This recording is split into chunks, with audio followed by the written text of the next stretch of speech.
박종관용의 시사본부. 말 돌리지 않습니다. 할 말은 합니다. 직진본능 직설하고 용인대학교 최창렬 교수, 대통령 리더십 연구원의 최진 원장 두 분 오늘도 나오셨습니다. 어서 오십시오. 네, 안녕하십니까. 전반부 공통질문 금주의 뜬 인물 진 인물부터. 최창렬 교수 뜬 인물. 예, 뭐 이번 주는 일단 한동훈 대표 국민의힘의 정점식 의장 전 의장입니다만 그 논란이 상당했었는데 아무튼간에 자신의 뜻대로 관철시켰고 뭐 후폭풍이 전혀 없다고 볼 수는 없겠습니다만 나름대로 어떤 당신을 반영했다라는 면에서 일단 뜬입니다. 뭐 이렇게 정리했습니다. 예. 예. 곧 뭐 당직 개편 등등 뭐 대통령과의 회동 등등 이야기 좀 이따 좀 자세히 이야기 나눠보고요. 최진 원장은 금주의 뜬 인물. 세계적으로 뜬 인물인데요. 카멜라 해리스 미국 부통령이 한국 정치인들에게 주는 메시지가 상당히 좀 강하다. 바이든 대통령 같은 결단, 중도 포기 결단이 전 선거 전체 판을 뒤흔들 그런 우리가 하나 볼 수 있고, 하나는 미국 국민들이 사실은 보수와 진보를 친여라 분열한 것 같지만은 극단주의자는 결국 그렇게 큰 환영을 받지 못한다. 그런 교훈. 그래서 여야 정치 지도자들이 카멜라 해리스가 이렇게 뜨는 거를 좀 벤치마킹할 필요가 있다라고 봅니다. 네. 자, 금주의 진 인물로 갑시다. 최창렬 교수. 뭐 같은 맥락입니다. 저는 뭐 정점식 전 정책의장입니다. 끝까지 이제 버티기로 이제 들어갔었는데 사임을 했어요. 처음부터 사임을 하는 게 더 낫다고 보는데, 물론 용산과의 어떤 교감이 있어서 그랬는지는 모르겠습니다만, 그리고 물러날 때도 또 그냥 물러나질 않고 임명권이 대표에게 있고 면직권은 없다, 이런 말도 하고 그랬어요. 어쨌든 그래서 뒤끝이 있죠. 예, 뒤끝이 아주 뭐 상당했던 것 같습니다. 그래서 아무튼 그 논란의 중심이 있던 인물인데 어떤 자신의 뜻대로 안 됐다, 그런 의미에서 일단 진 인물이다, 이렇게 생각합니다. 예. 최진 원장 금주의 진 인물. 저도 똑같습니다. 어떻게 보면 정점식 정치의장이 사실 인품도 좀 괜찮고 능력도 있는 분이라고 그렇게 소문이 났는데, 왜 그렇게 명분도 없고 실리도 없는 그 어떻게 사보타지 비슷한 이런 행동을 보여서 국민의힘을 거의 일주일 동안 분열로 몰게 하고, 사실 또 국민들에게도 상당히 좀 짜증 지수를 높였다는 점에서 지난 한 주 동안 본인도 지고 국민의힘도 지게 만들었다. 대통령도 지게 만들었고, 어떻게 보면 그래요? 예, 여러 가지로 좀 지게 만들었다. 결국 뒤에 사퇴를 해서 천만 다행이긴 하지만 그게 지난 일주일 동안 상당히 본인이 가장 좀 국민의힘이나 동시에 지게 만들었다고 봅니다. 자, 전당대회가 끝나고 새로운 대표가 뽑히면 당직을 마땅히 교체하는 거 아니냐. 정책의장 교체는 그동안도 새로운 대표가 일 때마다 다 매번 이루어져 왔었다. 뭐 이런 쪽 논리와 정책위 의장도 나름 그 원내대표와 함께 뽑히기 때문에, 함께라기보다는 이제 원내대표가 의원들 사이에 경선에서 뽑히면 일종의 러닝메이트 비슷하게 이제 되는 거라서 원내대표 임기가 있는 한 정책위장도 임기가 있는 거 아니냐. 요게 이제 부딪혔던 거 아니에요? 그렇죠. 그렇게 따지면은 윤석열 정부에서 문재인 정부 때 공공기관장도 인사에 대해서 알바키다 이런 말 하지 말았어요.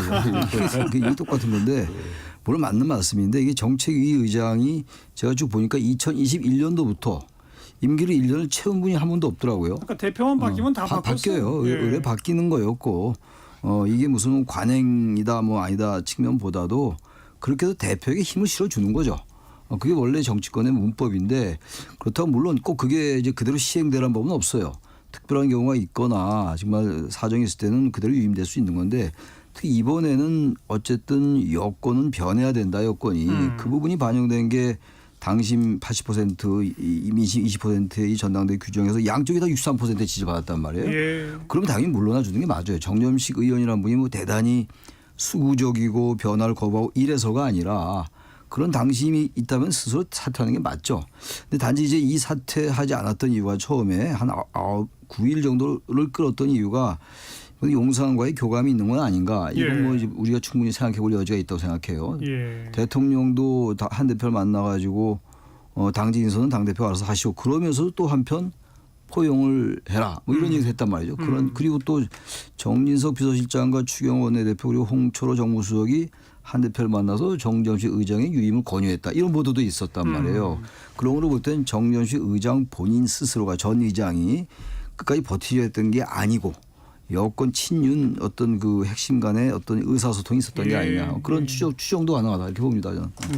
조진 원장. 그러니까 방금 말씀드리면 정경심 버티는 게 아무 명분도 없고 실리도 없고 윤심 작동설만 계속 키워 나가는 겁니다.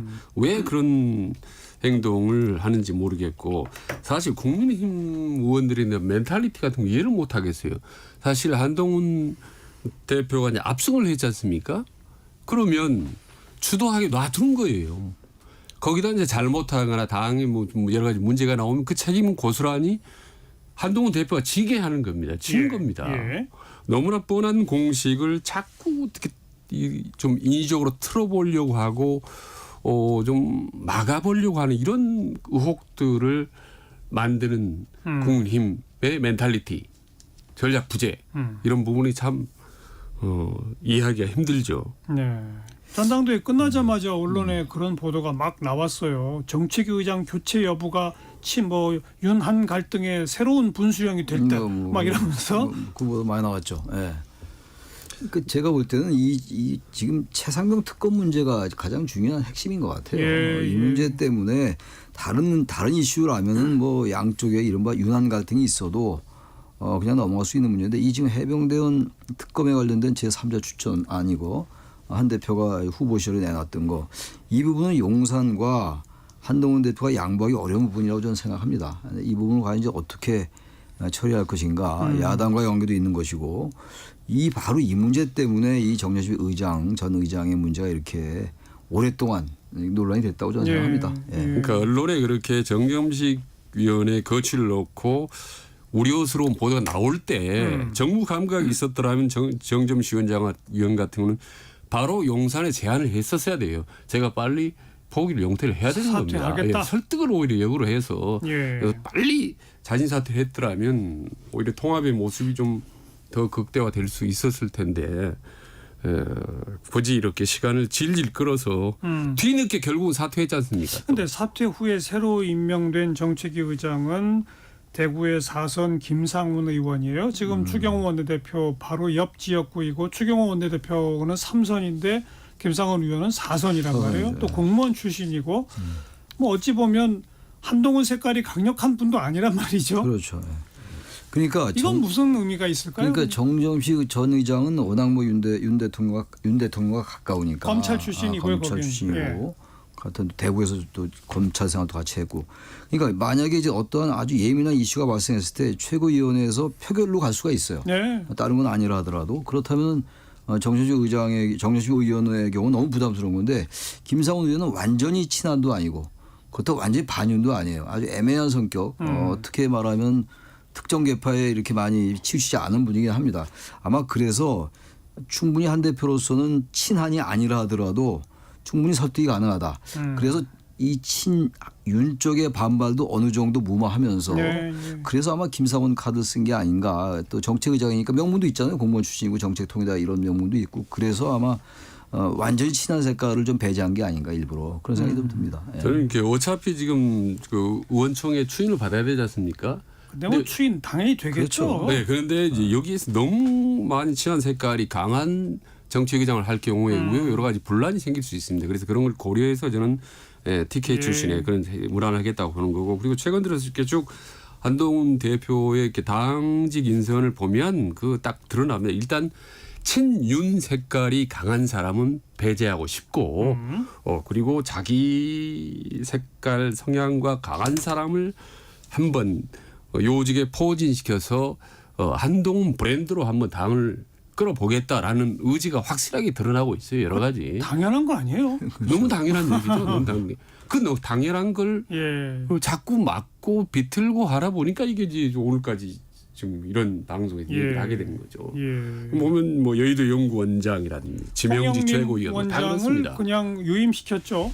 유임됐습니다. 유임으로 확정, 예, 뭐 그 확정했어요. 방향으로 가는 것 같습니다. 본인이 예. 비대위원장 시절에 임명한 여의도 연구원장 그냥 유임시켰습니다. 예, 그럼 예. 뭐 홍영림 지금 원장이 지금 친한 게인데 이 유임을 놓고 좀 말은 많습니다. 여기서 좀 강조하고 싶은 게 국민의힘이나 한동훈 대표가 확 좀 변화하려면 여의도 연구소가 변해야 됩니다.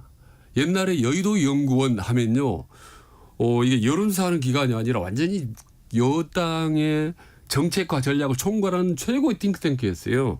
그때 원장들 보면 박세일, 윤여준, 정두원, 임태희 이렇게 말만 들어도 정말 날리는 정책통 전략가들이었거든요. 언제부턴가 이게 여의도 참 쪼그라들어서 별로 존재감이 없습니다. 너무나. 그래서 지금 과연 홍영림 유임된 예. 여의도 연구원장이 업그레이드 돼서 새롭게 뭔가를 할 수 있을지 이 부분이 상당히 어렵죠. 관심사인데. 홍영림 원장이 여론조사 전문 기자 출신이잖아요. 그렇죠. 네, 그렇습니다. 그러니까 뭐 지금 거의 여론조사 전담기구식으로 운영되고 있는 거 아니에요? 그 여의도 연구원이 이제 그 정당의 정책기구의 그런 성격 많이 희석이 됐어요. 그 여론조사 그리고 데이터 수집 뭐 이런 것들 예. 특히 선거 때 이제 그 여론조사 이제 수치 제시하면서 전략 짜고 이런 쪽입니다. 지금 그러니까 아까 말씀하신 거 박세일, 뭐 윤여준 이럴 때와는 성격 자체가 좀 변한 것 글쎄 같아요. 말이죠. 그 자체가. 그렇더라도 완전 이게 지금 요즘 인터넷 시대에 그런데 여러 가지 업그레이드 돼야 되는 건데 아직도 별 특별한 게 없어요. 지금 네. 어제 오늘 언론 보면요 많은 그 얘기들이 많습니다. 예. 서로 설레합니다. 에이드 연구원을 놓고. 예. 윤여준 원장 얘기하니까 제가 기억나는 게 2003년도였습니다. 21년 전 얘기입니다. 여기 윤여준 원장 갑자기 그 생각이 나네요. 네. 그 조금 그 보충 설명드리면 우리가 좀 정책 경쟁을 제대로 하는 그런 정치 시스템으로 가자라고 네. 하는 취지로 각 정당의 정책 연구원을 두도록 하고 그렇죠. 저 정당이 교부되는 정치 자금의 일정 부분을 그 정책 연구기관에 이제 하도록 하는 그런 제도적 개선의 노력의 결과 여의도 연구원, 뭐 민주연구원 이런 것들이 굉장히 중요한 비중을 차지하던 시기가 있었거든요. 네, 예. 근데 아직도 법은 그렇게 돼 있는데 돼 있죠. 그렇게. 그런데 이렇게 그 각 정당이 활용을 그런 식으로 안 하는 그런 모습이 지금 전개된다. 그거 잠깐 좀 보충 설명드리고 중간에 한동훈 대표랑 윤석열 대통령이 뭐 처음에는 10분 만났다 그러다가 뭐 1시간 30분 만났다 그러고 독대냐 아니냐 뭐 정진석 비서실장이 끝까지 같이 있었느냐 뭐 이런 설왕설래 끝에 아무튼 확인되기로는 정진석 비서실장이 처음부터까지 함께 있으면서 1시간 30분 이상 같이 대화를 나눴다. 여기까지가 확인된 거 아닙니까? 그렇습니다. 이것의 의미는 뭐라고 보세요? 그만큼 대통령과 윤 대통령과 이 한동훈 대표와의 관계, 이른바 친윤과 친한의 기본적인 갈등선이 존재하는 것 같아요. 예. 이런 말이 계속 나온다는 것 자체가. 그리고 또 이런 말도 있어요. 비공개로 왜 했느냐. 그거를 왜 공개를 하지 않았냐 이런 말도 하고 또 이쪽에서는 반대 친한 쪽에서는 비공개로 한 게 오히려 더 가까움을 더 발휘한 거다 이런 얘기도 하고 말이죠. 이게 굉장히 해석에 따라서 입장에 따라서 다르기 때문에 그만큼 기본적으로 신뢰가 많이 깨진 겁니다. 완전 한편으로 가는 건 이미 틀렸어요. 네. 그리고 어떤 면에서 볼 때 당신은 그걸 원하지 않는 겁니다. 대통령과 뭔가 차별화를 해라. 그리고 뭔가 대통령의 이 방향, 국정 운영 방식이라든지 기존의 당정 관계를 재정립해라. 당정 관계. 이게 메시지였어요. 제가 누누이 말씀드립니다만 63%의 그 양쪽 다 63%의 지지를 받았잖아요. 당시 민심. 그거는 바로 대통령과의 어떤 굳이 뭐 차별화 이런 단어가 워낙 진부하니까 대통령의 운영 방식, 국정 운영 방식의 제도는 걸란 얘기예요. 그리고 네. 여권 내에서 건강한 견제와 비판 그거 다시 만들어라. 그런 거 아니겠어요? 근데 그걸 아직도 그거를 그 의미를 해석하지 못하고 무조건 같이 가야 된다고 보니까 자꾸 그런 그 해석들이 나오는 게 아닌가라고 보여집니다. 저는 이제 그 부분이 비슷하지만 또 좀 다른 예. 게 일단 윤한 갈등이 물꼬는 터졌다고 봅니다. 그동안에 꽉 막혔던 윤한의 갈등이 일주일 만에 그래도 1시간 반 이상 대화를 했다는 그 자체가 저는 일단 물고 대화의 갈등 여지가 훨씬 넓어졌다라고 보는 거고요. 예. 다만 이제 아쉽게도 단두 사람이 독대를 했으면 좋았을 텐데 또 거기에 비서실장이 배석한 부분이 좀 아쉽고 그리고 더 아쉬운 거는 기왕에 독대를 하면 또 대화합의 연출 얼마든지 할 수 있거든요.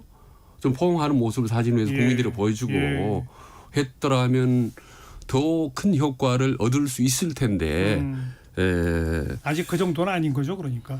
네, 그 정도로. 그래서 저는 뭐 30-40% 정도 일단 물꼬를 터졌기 때문에 앞으로 이후로 얼마든지 뭐 영역이 넓어질 여지는 충분히 있다고 봅니다. 저도 이제 그 말에 일정 부분 동의를 하면서도 네. 기본적으로 달리 생각하는 게 이 두 사람이 한동훈 대표, 윤 대통령과 한동훈 대표가 자꾸 이런 갈등을 노출하고 싶어서 노출하는 게 아니고 네. 이거 구조의 문제라니까요. 구조의 문제다? 왜냐하면 이게 최상병 특검 이 문제는 말이죠.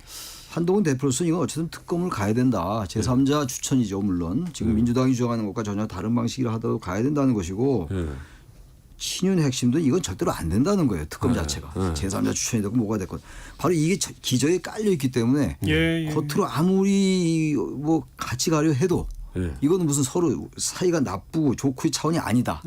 그게 저희 기본 지론이에요. 그건 동의하죠. 그래서 한동훈 대표가 말 잘했어요. 본인이 자기는 이번에 만난 게 사적으로 만난 게 아니고 국민을 위해서 일해야 하는 공적 지위로 만난 거라고 했습니다. 공적으로 얘기하면 되는 겁니다. 대통령하고 당 대표 간에. 당연하죠. 오히려 사적으로 얘기하려면 더 꼬일 수가 있기 때문에 공적 지위로 만나면 되는 거고 다만 아까 사적인 부분도 저는 꽤 100 중에 한 30% 일단 문은 좀 열렸다라고 보는 거죠. 아직까지 안 만났다고 생각해 보세요. 아무튼 정치권에서 대통령과 뭐 당대표가 됐건 뭐 누가 됐건 다 배석자 없이 단둘이 만나느냐 안 만나느냐. 그렇죠. 중요한 거죠. 그것의 의미가 굉장히 커요. 예.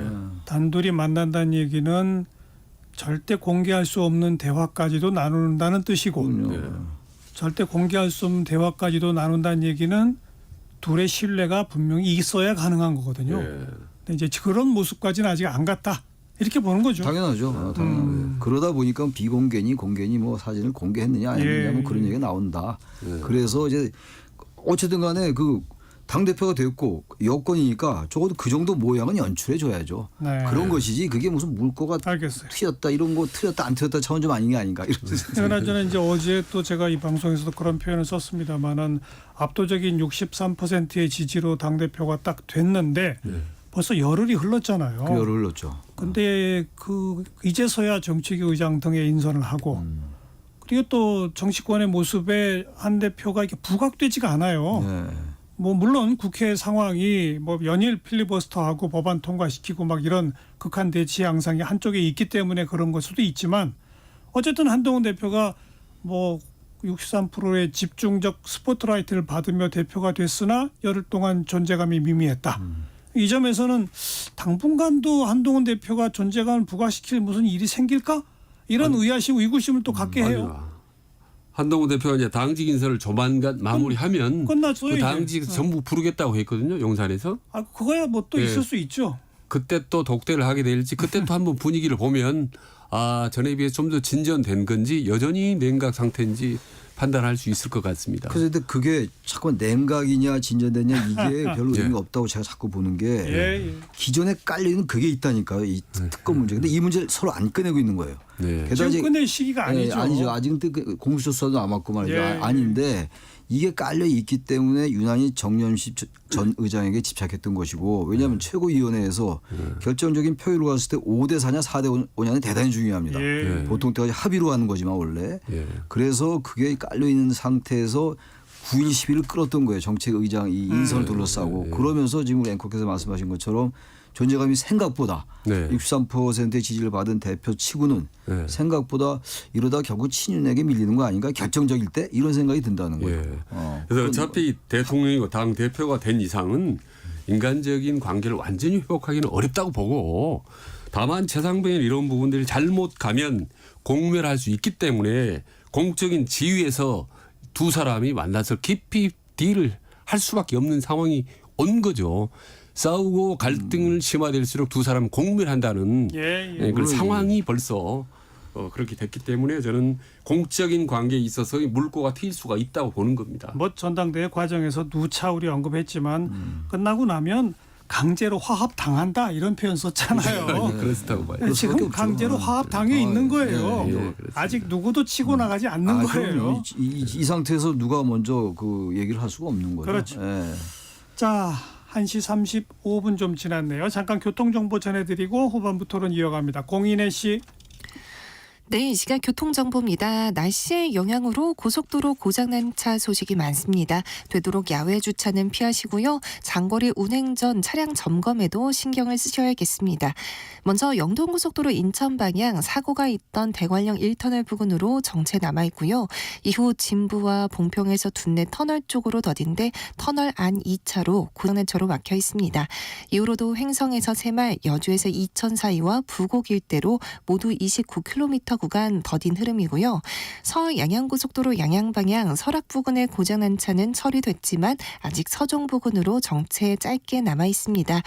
반대 서울 쪽 휴가지에서 이른 점심을 드시고 출발하는 분들로 양양 분기점 부근에 다시 정체 살펴지고요. 이후 서양양 부근에서 고장난 차를 처리 중이라 서양양부터 인제까지도 길게 정체입니다. 더 가서는 상남 6터널에서 내촌 쪽으로 한 번에 20km 구간이 다시 강촌과 설악, 서종, 덕소 3패 부근으로 가다서다 반복하고요. 경부선 부산 쪽 천안 휴게소 부근 1, 2차로는 사고로 막혀 있습니다. 지금 출발하신다면 요금소를 기준으로 강릉에서 서울까지는 4시간 50분, 부산부터는 5시간 50분 정도 소요됩니다. KBS 교통정보센터였습니다.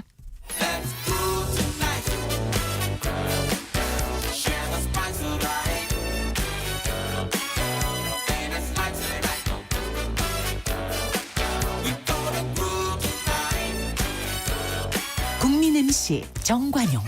KBS 1라디오 정관용의 시사본부. 들어보면 달라요.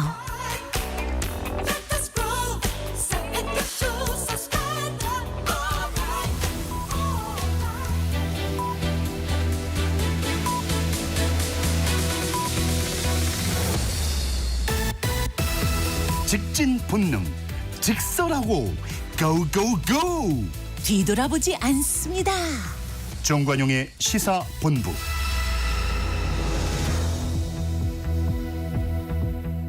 매주 일요일 2부 직진 본능 직설하고 용인대학교 최창렬 교수, 대통령 리더십 연구원의 최진 원장 두 분과 함께하고 있습니다. 자, 후반부 공통질문 금주의 핫한 한마디 최창렬 교수.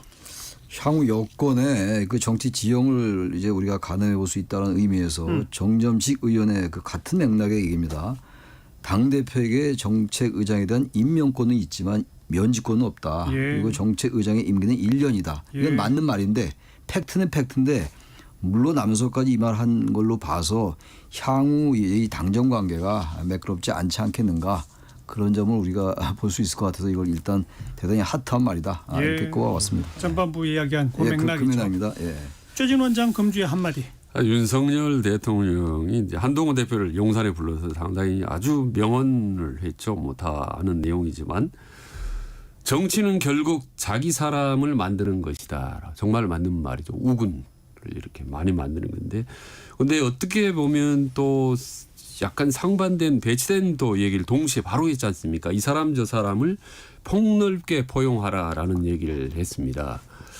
그러니까 안으로는 자기 사람을 점점 늘려가고 밖으로는 이 사람 저 사람 이렇게 포용하라는 어떻게 보면 당평 통합의 정치를 강조한 건데 아주 맞는 얘기라고 생각하고, 그래서 이거는 한동훈 대표에게 딱 필요하지만 더 윤석열 대통령에게는 필요한 말이다. 그런 생각이 듭니다. 윤석열 대통령께서 예. 그 말씀을 했다는 거는 그러니까 이미 본인이 정치를 상당히 좀 많이 이제 알게 된 것 같은 느낌이 들었어요. 본인부터 잘해라 뭐 이런 얘기가 나올 만한 아니 그런 그건 아니라 내용인가? 너무 좀 말씀이 센 건데 정치를 2년 반 동안 고생하면서 정치라는 게 이런구나라고 상당히 예. 알아서 그 핵심 노하우를 전수하는 건데 그걸 좀 직접 몸으로 이렇게 행동으로 대통령께서 보여주시면 예.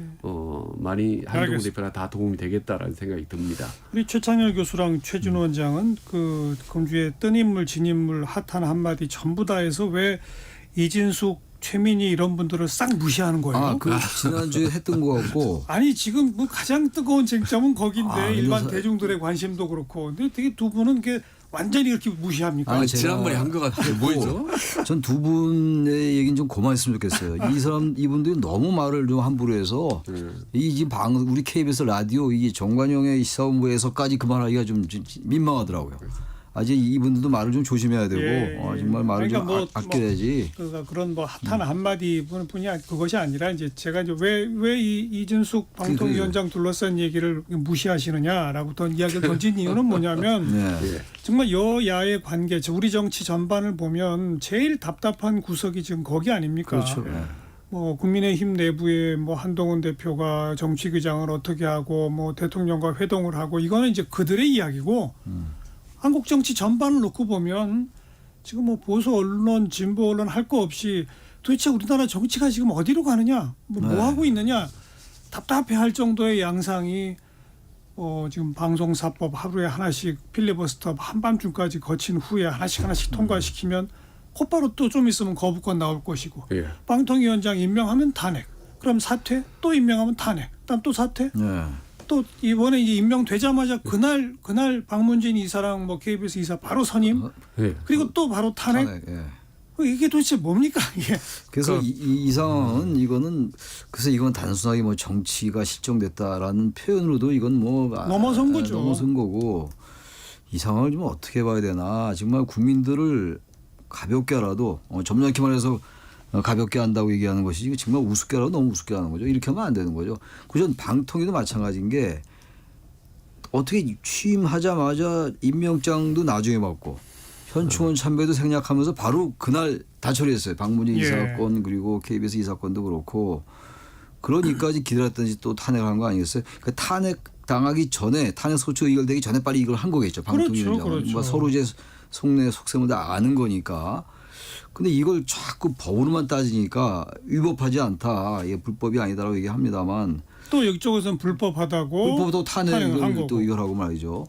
그래서 이건 과방위원장도 좀 자제를 시켜야 돼요. 근데 뭐 과방위원장이 자제커녕 오히려 어떤 면에서 더 나서서 이제 갈등을 부추긴 면이 있으니까 최민희 위원장이 말도 너무 함부로 하고 정말 이거는 글쎄요 이 끝이 어딘가 저도 잘 모르겠어요. 어디까지 갈지 말이죠. 그러니까 우리가 많은 부분을 분석하고 평가하지만 이번 사태 이번 건 같은 경우는 정말 판단하기 힘들어요. 아까 말씀하셨듯이 최민희 의원하고 이진숙 방통위원장이 누가 더 막말했나라는 판단을 되게 어렵듯이 바로 방통위원장 되자마자 업무 처리해본 강행하는 게 문제나 아니면은 취임한 이틀밖에 되지 않은데 직무 처리한 게 잘못됐느냐.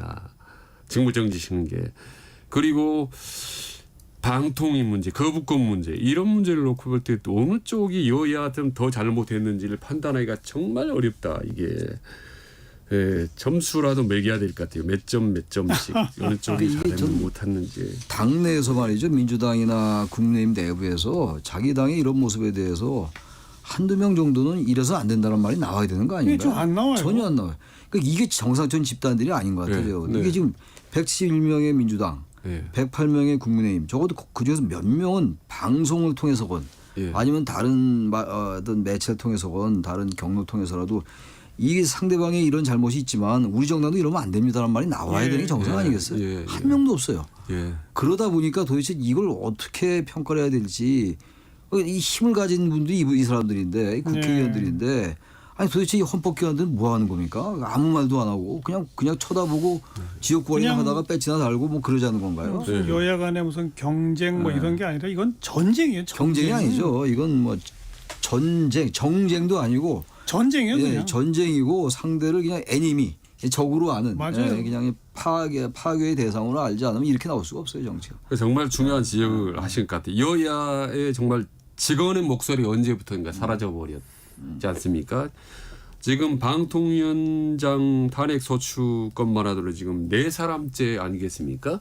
이동관에도 김홍일 전 방통위원장, 이상현 방통위원장 직무대행 그리고 이진수 위원장까지 그렇죠. 4명을 이렇게 잇따라 연달아 이렇게 속도 있게 말이죠. 이렇게 탄핵 소추안 발의한 경우는 아마 이건 세계 역사에서도 보기 드문 케이스고 어떻게 보면 할 수 없이 그러다 보니까 또 대통령 거부권이 지금 계속 나오지 않습니까? 지금 예. 15건째인데 이게 이대로 가면 지금 한 20건 정도는 금방 넘을 것 같습니다. 지금 거부권 행사가 지금 벌써 또 25만 원 지원 그 법 통과시켰죠? 이제 노란봉투법 예, 될 거 아닙니까? 노란봉투법은 곧 통과시키겠다고 또 하고. 예. 근데 야당은 지금 뻔히 거부권 행사가 되는 줄 알면서도 밀어붙이는 거 아닙니까? 밀어붙이고 있는 이것도 거죠. 얼마나 문제가 큽니까? 문제 크죠. 이게. 여기서 누구 잘못이 더 크다라고 얘기한다는 것 자체가 의미가 이제 없어진 이런 상황이에요. 그야말로. 그래 뭐 여당 의원에서는 뭐 7월 국회를 뭐 바보들의 행진이다 뭐 이렇게 얘기하는데 8월 국회 모르겠습니다. 이걸 이런 표현이 쓸지 모르겠지만 이건 조폭들의 행진인지 뭐. 근데 국회의원 탄핵은 없습니까? 아니 왜 국회의원만 탄핵이 없어요? 국회의원 탄핵은 뭐 아 정말 중요한 말씀. 국회의원 뭐 선거로만 되는 겁니까? 도대체 이건 이 국민소환제도 이번에 도입해야 될 것 같아요. 이런 국회가 어디 있습니까? 세상에 해도 적당히 해야죠. 감내할 이 수준이라는 게 있는 건데 네. 이게 의원들이 진짜 너무들 해요. 이게 지도부들 그러니까 다른 의원들은 다 생각이 있겠죠. 왜 없겠어요. 양당의 의원들도 생각이 있지만 말을 못하는 것 같은데 이거 참 의원들도 정말 좀 몇 말씀 좀 해야 되는 거 아닌지 모르겠어요. 양쪽 의원들 내부에서도. 그러니까 제가 그제 이렇게 호남을 좀 잠깐 쉬었다 왔는데 예, 거의 뭐 제가 이렇게 만난 분들은 아주 민주당 성에 아주 강한 분들인데 그분들도 이 정치 전반에 대해서 그리고 민주당에 대해서 되게 회의적이더라고요. 예. 아예 뭐 옳고 그르고 이 시시비를 따지고 싶지 않다는 겁니다. 아예 정치는 다 싫고 민주당도 너무 마음에 들지 않고 예. 그래서 그런지 몰라도 지금 민주당 투표율 같은 거 보면 지금까지 28% 정도밖에 안 되더라고요. 전북 지역에서 또 최하의 예, 최하. 전당대회 경선 투표 참여율이 나왔죠. 예. 네. 아주 뭐. 이게 지금 그 지난 총선 이후에 참패한 윤 정권은 어떤 극적이고 전면적인 변화의 방향으로 가기보다는 네. 그냥 대통령으로서의 권력 또 108석을 갖고 있는 정당으로서의 권력을 있는 대로 발휘하겠다. 그래서 방통위원장 임명하고 박문진 이사 임기 끝났으니까 박문진 이사 새로 선임해서 MBC 사장을 이번에 반드시 교체시켜야 되겠다. 그죠. 그 목표를 향해 그냥 일로 매진해 가는 거고 네. 그 야당은 우리가 할 수 있는 모든 권력을 동원해서 그걸 막아보겠다. 그죠. 라고 한 게 방송사법을 하나하나 처리한 거이고요. 예. 계속 탄핵하는 것이고 더 나아가서 뭐 25만 원 지원법, 노란봉투법, 뭐 최장병 특검법 등등을 거부권이 뻔히 보임에도 계속 통과시키는 이유는 이걸 쌓고 쌓아서 결과적으로는 국민들 앞에 탄핵 카드를 슬쩍슬쩍 꺼내보려고 하는 그런 전략 아니냐? 그렇죠. 라는 해석밖에 없는 거죠. 민주당은 지금 아무튼 최종 목표가 윤 대통령 탄핵처럼 보입니다. 글쎄요. 그 방향으로 쭉 흘러가는 것 같아요. 전반적으로 이렇게 포위망을 좁혀가듯이 말이죠. 포위망이라는 단어를 비유적으로 말씀드렸습니다만 포위망을 좁혀가면서 자꾸 명분을 축적하고 거부권 행사를 자꾸 유도하면서 말이죠. 그래서 어쨌든 명분을 쌓아가는 게 아닌가. 그래서 조금 더 나아가면 이재명 대표의 그 사고 리스크를 좀 같이 완화시킬 수 있는 그런 쪽의 생각이 아니면은 야당이 우리 여당도 잘못한 건 많지만 야당도 너무 밀어붙이거든요. 탄핵, 특검 뭐 계속 근데 우리 지금까지 한 말씀입니다만 예. 이 누군가 이 순환을 악순환의 고리를 누군가 끊어야 되는데 누가 끊어요? 글쎄요. 저는 이건 그 정말로 끊을 사람들은 중도밖에 없다고 보는 거예요. 사실 중도층이 좀 더 목소리를 강력하게 내야 된다고 봅니다. 특히 보수나 진보층이 막 이렇게 나가는 거는 자기 팬덤층을 믿고 나가는 거거든요. 예를 들어 민주당 같은 경우는 자기 팬덤 정치가 어찌됐든 무조건 절대적으로 자기 지지한다고 믿기 때문에 거침없이 무대포를 밀고 나가는 거 아닙니까? 예. 그런데 저는 이 앞으로는 팬덤 정치가 오히려 그 정당이나 그 정치에 더 불리하게 작동을 한다고 봅니다. 겉으로 보이는 거는 상당히 요란하게 지지를 하기 때문에 도움이 되는 것 같지만 실제로 보이지 않는 건 훨씬 더 역효과가 크다고 봐야 되는. 뭐 맞는 말씀인데 지금 정치가 그런 상황으로 안 흘러가잖아요. 네. 심지어 선거가 임박하면 강제로라도 중도를 향해 흘러가는 게 정당 정치 아닙니까? 예. 지난 총선 때 보세요. 그렇지 않았죠. 안 그랬잖아요. 네. 선거가 다가오는데도 점점 더 센 쪽으로 극단적으로 양극화가 가잖아요. 더 이제 저는 강화되고. 그게 여론조사에서 사인을 주고 있다고 봅니다. 사실 지금처럼 민주당이 거대 의석을 갖고 밀어붙이는데 정당 지지율 보면요 오히려 지금 국민의힘이 더 높지 않습니까? 예, 예. 맞아요. 그래서 이걸 민주당은 상당히 빨간불로 받아들여야 됩니다. 자기들 지금 윤석열 대통령의 낮은 지지율만 보니까 자기들이 힘이 없고 있다고 보는 거 막 밀어붙이는 건데 정당 지지율은 꿈쩍도 않고 오히려 더 하락을 하고 있거든요. 예. 그런 점에서 본다면 중도층은 여전히 보수와 진보에 대해서는 상당히 유보적이고 좀 불편한 마음을 가지고 있다라는 그러니까 보수 끌어들이기 위해서는 양쪽 여야가 이렇게 지금 강성으로 가면 안 된다는 거죠. 글쎄 중도로 봐야 된다. 10월 달에 뭐 당연히 맞는 말씀이시고 10월 달에 그 이재명 대표 판단이 나오는 게 있잖아요. 1심 판결. 2개 나오잖아요. 예. 그게 글쎄 뭐 전국의 물꼬를 완전히 트이라고 생각은 하지 않아요. 저는 아무런 네. 변수가 안 된다고 안 봅니다. 되는데 그렇죠. 2심까지 나온 얘기가 됐고요. 내년까지 가서. 2심도 뭐 그렇습니까? 뭐. 이미 민주당은 네. 대법원 가봐야 한다는 식으로 이미 다 포석을 깔아놓은 근데 거예요. 2심까지 가서 뭐 내년 얘기지만 2심까지 가서 만약에 그 피선거권에 영향을 주는 유죄가 나오면 저는 이 여론 좀 바뀔 것 같아요. 그래요. 1심은 뭐 전혀 요동치 않을 거고 내년 가서는 전 조금 2심까지 그렇게 나온다면 달라질 것 같은데 내년까지 기다릴 틈이 없잖아요. 이런 식으로 계속 가면 말이죠. 그래서 일단 이재명 대표가 다시 대표가 되고 뭐 8월 18일 날 결정이 된다고 하니까 예. 이제 거기서 새로운 체제가 되고 이재명 대표도 뭐 외연 확장이 필요한 상황이고 한동훈 대표도 지금 뭐 제3자 특검을 얘기하고 있으니까 조금씩 타협의 여지가 없진 않다. 좀 긍정적으로 봐서 왜냐면 양쪽 살아야 되니까 양쪽이. 알겠습니다. 그렇게 되면 조금 물꼬가 튀지 않을까 그런 생각 드는데 역시 뭐 그게 큰 기대는 거지 않습니다. 마주 달리는 열차의 모습에 누가 좀 브레이크를 걸 것이냐 제가 그런 질문 던진 그거죠. 거에 최 교수는 이재명 대표는 법원 판단 난 이후 민주당 내에 무슨 새로운 조짐 움직임 네. 요거 하나고요. 한동훈 대표가 이제 뭔가 좀 현안을 둘러싸고 공수처 수사 결과 나온 후에 새로운 목소리를 낸다면 또 어떻게 될지. 예, 그런 거나 기대해 보지 않을까. 겨우 그 정도죠. 겨우 그 정도입니다. 그래서 이제 한동훈 대표가 그래서 이제 차상병 문제가 중요한 관건이라고 보는 거죠. 그래서 당정 간의 어떻게 절절한 조화를 이루고 또 여야 간의 협치에 그 첫 시험 무대가 바로 이제 차상병 협상이라고 보는 겁니다. 여야 간에 혹은 예. 여야 간에. 예, 그래서 지금으로서는 한동훈 대표가 좀 정치력을 발휘해 주는 것이 그나마 좀 물꼬를 틀 수 있는 유일한 어떻게 보면 기대치가 아닌가라는 생각을 해봅니다. 네. 한 대표가 좌고우면하지 말고 네. 정말 그동안 이 전당대회 기간 동안에 보여줬던 용감한 태도가 나름 용감했던 거거든요. 대통령 제3자 특권 받자 뭐 이런 얘기 했던 거니까 최상병에 대해서 그런 태도를 좀 견제한다면은 좀 물꼬가 튈 수 있는데 또다시 그 권력 논리에 휘둘려 가지고 또 눈치 보고 또 대통령과의 관계 적당히 가려 한다면 저는 뭐 희망 없다. 그렇다고 봅니다. 예, 저도 전자가 되길 뭐 기대할 뿐인 거죠. 예. 대통령과 이재명 대표는 그러니까 더 이상 변하지 않을 그 관계는 테니까. 뭐 어렵다고 보는 그나마 거죠. 이제 한동훈 대표가 변할지. 그래서 저도 이제 인사나 여러 가지 문제에서 무슨 대통령이 한동훈이 아니기 때문에 무슨 통합 인사나 당평 인사 저는 크게 기대하진 않고. 근데 폭넓게 포용하라라고 말을 했잖아요. 예, 그런데 저는 크게 기대를 안 근데 윤 합니다. 대통령 포용 안 했잖아요. 뭐 안철수 내치고 뭐 저 다 나경원도 내치고 뭐 다 내친 거 아닙니까? 자, 이준석 다만 내치고. 제가 기대하는 건 이제 능력 있는 중도 인사들 예. 발탁해서 이 물꼬를 소신껏 한번 밀고 나가면 잘 협상을 하면 여기까지 좋겠다라는 합시다. 기대가 네.